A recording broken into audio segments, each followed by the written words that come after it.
Hey guys, remember when I said that I haven't decided if I wanted to bring this back or not? Looks like I just made my decision. Let's go.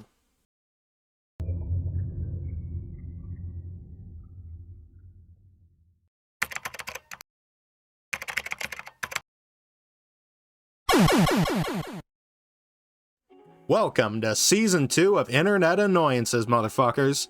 For those unaware of what this is, and for those who don't seem to know what YouTube's playlist feature does, this is the show where I talk about groups online that really get my taint in a twist. If the group, community, or whatever the fuck it is be on some bullshit, it's on the chopping block on this show. Now, last season I got a bit too serious for a show that's supposed to be under the comedy category, so while I'm not ruling out being serious altogether, I want this to be a bit more lighthearted than the last. So how about we just get to the point already, because this first episode is gonna be a good one. So we all like music here, right? Considering my channel's first videos were music related, I sincerely hope so. Looking back, I doubt any of you fuckers were there for my ever so charming personality or comedic timing. Also, tell everyone what? That he's Tony Hawk? It's not like you got his autograph or sucked his dick. Celebrities have lives too, no matter how good their kickflips are. I've, really come a long way since then.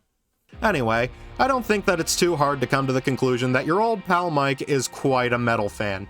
Metallica, Sabbath, Ailstorm, Slayer, Pantera, Dream Theater. All these bands and more I think are pretty fucking neato. With such a cool genre of music, it must have an even cooler community surrounding it, right?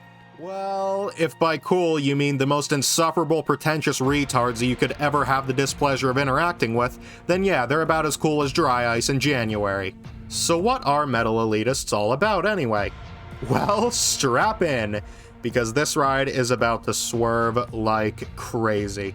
Part 1. Philosophy of a Metalhead. In the mid-2010s, if you go into pretty much any top 40 songs YouTube comments, you'll find something along the lines of, "Why does everyone listen to this shit? My dementia-riddled grandfather could do better. Why don't people listen to real music like Napalm Death?"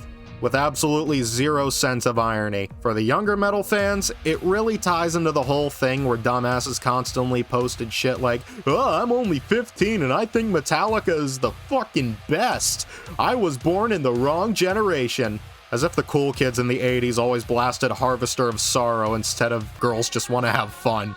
Anyway, these elitists always feel the need to shove their music taste down the throats of others despite the fact that no one cares. Like, imagine if fans of other genres did this. Oh, yeah, that's right. Some already do.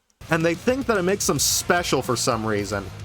Why? Despite what you may believe, your taste in music does not make you better than anybody else. And keep this in mind as we move on to Part 2, the constant infighting.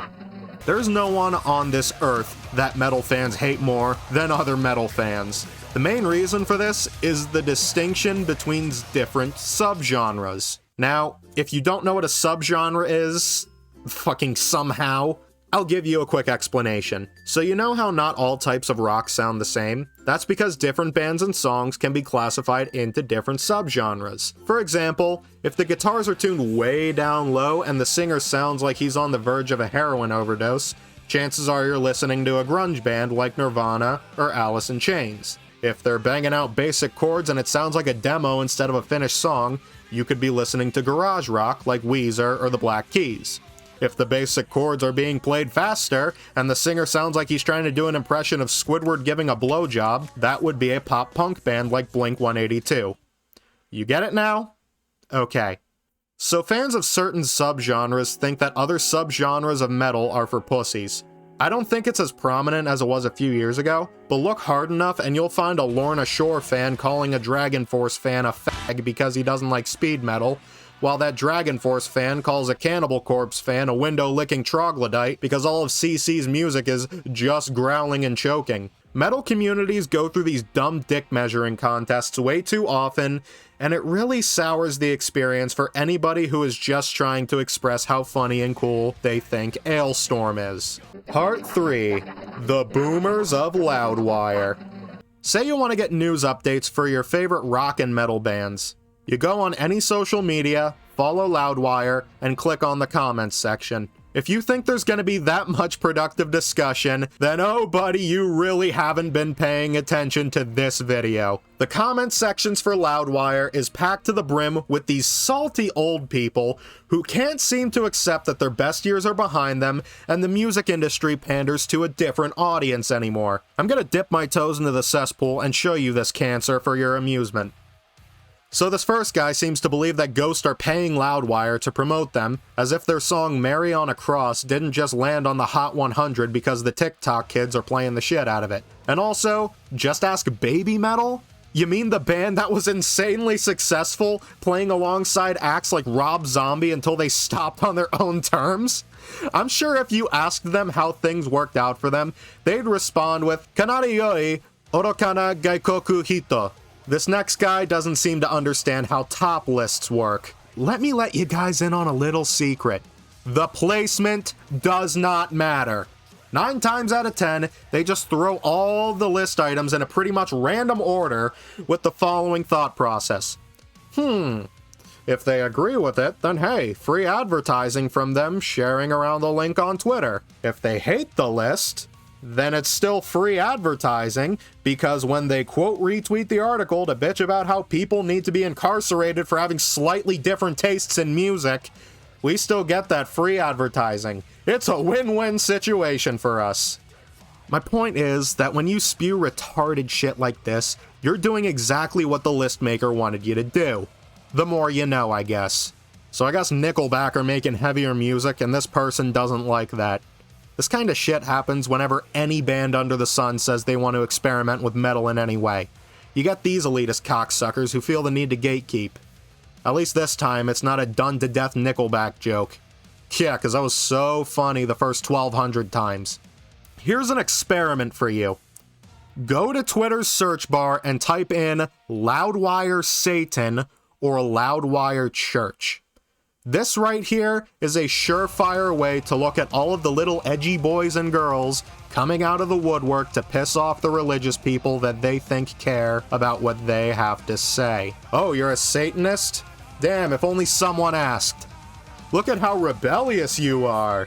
I remember when I strived to rebel against all the institutions in my life and go out of my way to piss people off for the sake of it. I thought of myself as so fucking cool. Then I turned 13. Final thoughts. I want all of these elitists to listen to what I have to say here. I sincerely hope you all know that you are the reason metal isn't popular in the mainstream. You gatekeep a genre of music that should be accepting of everybody, but when the rare case of a metal band making it occurs, you label them as sellouts and pretend you never liked them, even though you were bumping their shit just weeks before. This is an incredibly closed-off and childish behavior that is setting metal back. You are the problem, and need to cut your shit out if you ever wish to see your favorite acts thrive. Look, I get it. Everyone wants to have their thing. That thing is very special to them. But wanting to hoard that thing for yourself at the cost of your favorite thing's success instead of sharing it for everyone to enjoy is incredibly selfish. Hell, you know how many people I want to talk about things like Jet Set Radio or JoJo's Bizarre Adventure with? A lot! I want these things to thrive because I enjoy them so much. But if someone were to come up to me and say, "Hey, JoJo looks kind of interesting, do you recommend it?" I wouldn't be all like, "No, go fuck yourself. I bet you wouldn't understand all the classic rock references, you normie. Go back to watching Dragon Ball Z." Seems a bit counterproductive, don't you think? Well, that's what metal elitism is doing to these bands every single day. Just let people enjoy things. It's not that hard, man.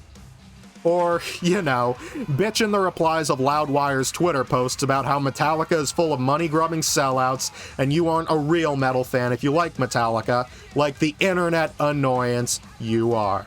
I'm Mike Osiris, and I'm going back under.